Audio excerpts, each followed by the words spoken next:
Hello, YouTube.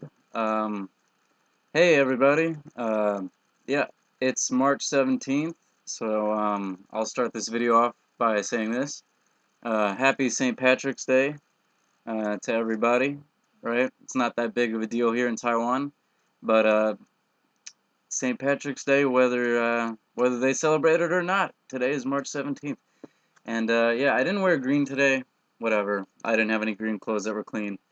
But yeah, here's what I'm gonna do to celebrate. I'm gonna drink the most Irish beer I can get my hands on in Taiwan, which is, of course, ding ding ding, Guinness. Yeah, Guinness. And I'm gonna drink it out of the can because I'm too goddamn lazy to wash a glass. So here we go.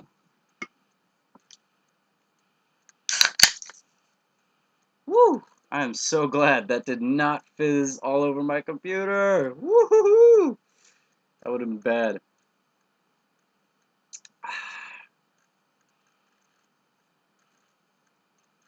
It's not bad.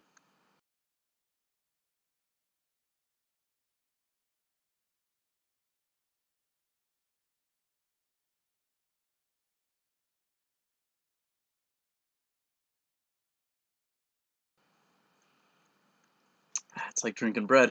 Anyway, there is a point to this video, and the point is this. I saw an interesting story posted today on one of these forums. I'm on a couple of forums on Facebook called like Taiwan Expats or Expats in Taiwan or whatever. And there was a story that was posted up that I thought was pretty interesting. It's about this German guy who's been living in Taiwan for like 20 years. Sorry, I'm just looking up the story now so I can give you guys the real deal.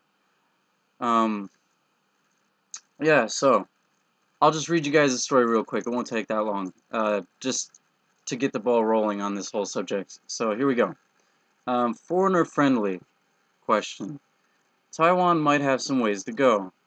Taiwan just ranked as the second safest country in the world, and is famous for beautiful scenery and welcoming residents. But for German entrepreneur Arvid Graubner, sorry I don't speak German, who has lived here for over 22 years, there is a lot of room for improvements in terms of foreigner friendliness.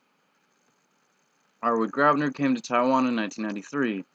Originally from Germany, he received his bachelor's degree in Taiwan and later started his own business. Blah, blah, blah, blah, blah. It goes on about his business.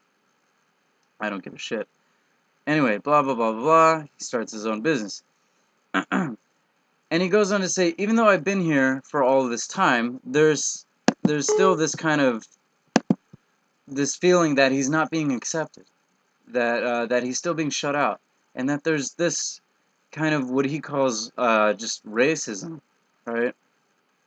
And he explains it like this, like, even if he speaks fluent Chinese and has lived in Taiwan for more than 2 decades, he still feels he will never be accepted as anything else but a Waiguoran, which is a foreigner. In fact, he said it's perfectly normal to be called a foreigner or foreign friend when being talked to in Chinese, instead of being addressed by my name.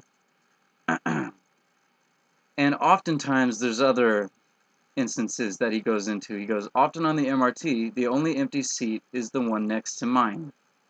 Yet when I get up to leave, the seats fill up quickly. There is a very predictable pattern in response to conflict. It is typically solved to be a misunderstanding since the foreigner just does not understand Taiwan and Taiwan is different. And besides that, he also goes into there's a lot of like regulations that makes it harder to be a foreigner here. And yeah, there's a bunch of other ones. Like the most telling one and the most important one from this article is this: is because he was running his own business, he attempted one time to go to a notary, and in order to do the notary and have things notarized and have it done properly, right? He needed to converse in Chinese, which he was able to do because he's lived here for 2 decades. He speaks fluent Chinese, right?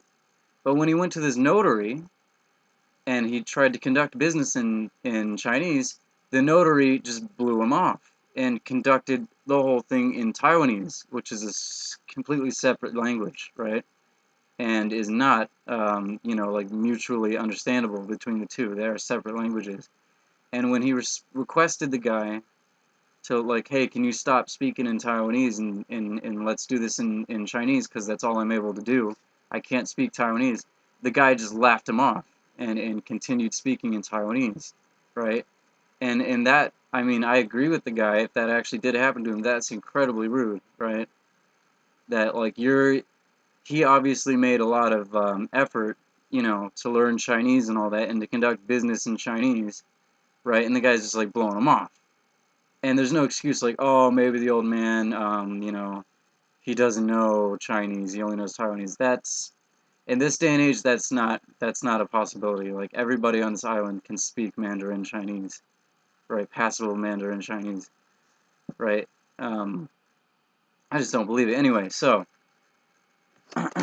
here's my deal, okay? This article brings up interesting point, and my point is this: I want to talk to a few people. I want to talk to Taiwanese people, okay? And I'm not talking to all of you. I'm not talking to the people that are cool and the people that are like welcoming and friendly and open-minded, all right? And a lot of people are like that. A lot of people are really cool. They're really friendly, really helpful, really open-minded, right? Including my wife. She is like overly friendly and kind, almost to a fault, all right? This is not directed towards her. This is directed to you closed-minded people. You people who avoid foreigners, who make them feel out of place and all that, okay? You guys don't understand how hard it is to be a foreigner. Okay, you have no idea. There's all this shit that we gotta go through that you regular Taiwanese don't, right? There's all this stuff we gotta go through. There's all this stuff we deal with being foreign, being immigrants, being expats that you guys don't even realize it. You know, it's not even a thing for you, okay? Like, just getting things done, like even simple things, like going to a store and like getting what you want, right? Getting specifically what you want could be a challenge for us, all right? And I know you guys are probably like, oh, come on, man, this is our country, gotta learn Chinese. And I agree, yeah, we do have to learn Chinese. Yeah, that's right, okay? But here's the thing, even when we do learn Chinese, a lot of times, you guys, and this is not all of you, again, I'm talking to a very specific set group of Taiwanese people, sometimes you guys, it's not that you don't understand, because I speak enough Chinese, like my Chinese is pretty shit to be honest, but I speak enough Chinese to be able to like, you know, have a basic conversation to get a few things through. And I know for a fact that some of you, it's not that you don't understand, it's that you're trying not to understand. You don't want to understand because I don't look like you, you know? I wasn't born here. I don't look like you, and my accent is not the same as yours and it never will be, right? So there's that. I mean, you make people feel out of place like with just that stuff, okay? And here's my thing. If a foreigner is learning Chinese, if he's making an effort, if he's busting his ass to learn this language, can you guys not laugh at him and like mock him or like comment, "Oh, how cute the foreign monkey can say a few words in our language." Don't do that. Don't do that. Not cool. Not cool. Don't do that. Okay, I wouldn't do that as an American living in America. If I saw like a foreigner or whatever has struggling with English, I'd be like, ah, his English sucks. Ah, look at him. He pronounces it all weird. America, hello. Like, I wouldn't do that. No, don't be a dickhead. All right, don't be a dickhead. Okay, that's one thing. And the other little things are like the guy said. Um, there's all this little subtle, little racist little episodes that we got to go through. Okay, people staring at us. People staring at us, people talking about us when they think we can't understand. Yeah, a lot of foreigners can't understand. A few of us can. We do know when you're commenting on us, on our looks. Okay, we get that. You guys just talk openly about us, and we're standing right in front of you. Okay, and there are episodes like that. I've had episodes also on the MRT, on the train, on the bus, where people don't want to sit next to me, where it seems like they're avoiding me, or it seems like they're suspicious of me, right? Like old ladies have closed their doors real quick when I'm walking by, or if I'm standing outside of just my door down here at the bottom of this building, right?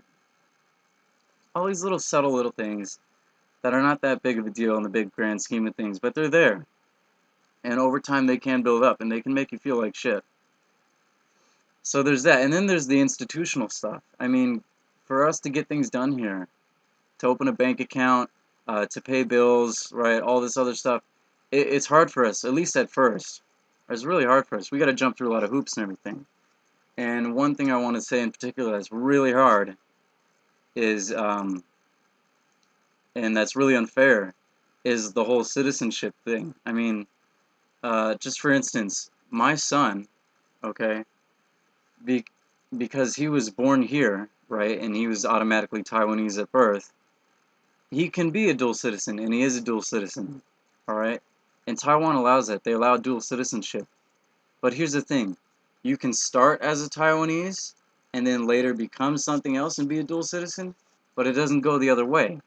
You can't start as an American, as a South African, as a Canadian, or whatever, and then become Taiwanese and keep your old citizenship.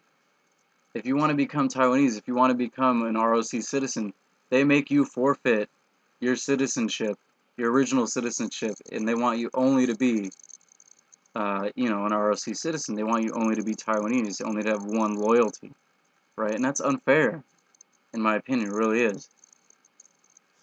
It's like it's almost a law or a rule that it seems to me that it's set up to keep Taiwan like Chinese. It's set up to keep Taiwan like they put up a hurdle to make it really like hard and to make it like a disincentive. Like they want to keep this country like racially pure, right? Which is like crazy for a Westerner, right? We don't think that way, you know. Anyway, so that's towards the Taiwanese. There's all this shit that we got to deal with, and I just hope you guys realize that. And I hope I try to be nice to foreigners. I mean, a lot of you already are, but to those who are not, I mean, realize that there's a lot of shit that we go through that you guys, don't have to deal with, right? Yeah, and the last thing, don't, try not to stare. Come on. In this day and age, it's not like you've never seen a foreigner movie before. And stop doing the picture thing. Like, oh my god, a white person. Hey, can I take a picture with you? And then you put that shit on Facebook and you're like, hey, look, I saw a white person today. That's amazing.